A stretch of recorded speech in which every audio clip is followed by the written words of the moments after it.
அண்மை செய்தி. அணுக்கனிம சுரங்க ஆணையை தாவேக அரசு நீட்டித்துள்ளதற்கு கனிமொழி எதிர்ப்பு தெரிவித்திருக்கிறார்.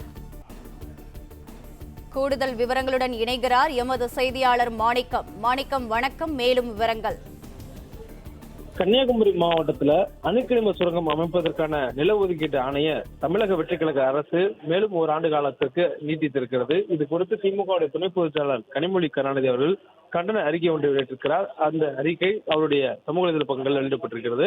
கன்னியாகுமரியில் அணுக்கனிம சுரங்கம் அமைப்பதற்கான நில ஒதுக்கீட்டு ஆணையை அது காலாவதி ஆகும் கடைசி நாளன்று ஓராண்டுக்கு நீட்டித்து தாவேக அரசு அரசாணை வெளியிட்டிருப்பது ஏற்புடையது அல்ல என குறிப்பிட்டிருக்கக்கூடிய கனிமொழி, அணுக்கனிமங்களை அகழ்ந்தெடுக்கும் சுரங்க திட்டத்தை கைவிட வேண்டும் என தாவேக கட்சியினுடைய செயற்குழு கூட்டத்தில் தீர்மானம் நிறைவேற்றப்பட்டிருப்பதை சுட்டிக்காட்டி, இப்போது சுற்றுச்சூழலுக்கு மிகவும் ஆபத்தான மத்திய அரசின் திட்டத்திற்கு அனுமதி வழங்கும் வகையில் செயல்படும் இந்த தாவேக அரசுடைய இரட்டை நிலைப்பாடு தென் மாவட்ட மக்களுக்கு செய்யும் பெரும் துரோகமாகும் எனவும் குறிப்பிட்டிருக்கிறார்.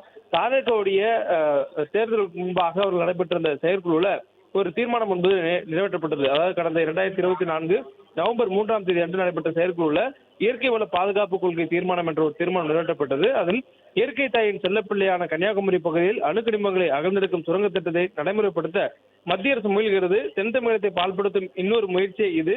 எங்கள் மண்ணையும் மக்களையும் பால்படுத்தும் இது போன்ற அபாயம் விளைவிக்கும் நாசகர நச்சு திட்டங்களை உடனடியாக கைவிட வேண்டும் என்று இச்செயற்குழு வலியுறுத்துகிறது என தாவேகவுடைய செயற்குழுவில் வலியுறுத்தப்பட்டதாகவும், ஆனால் தற்பொழுது தாவேக அரசு அமைந்திருக்கக்கூடிய சூழலில் அதற்கு ஓராண்டு கால அவகாசத்தை நீட்டித்திருப்பது இரட்டை நிலைப்பாடு என கனிமொழி கருணாநிதி கடுமையாக சாடி இருக்கிறார். மேலும் இதற்கு தனது கண்டனத்தையும் பதிவு செய்திருக்கிறார்.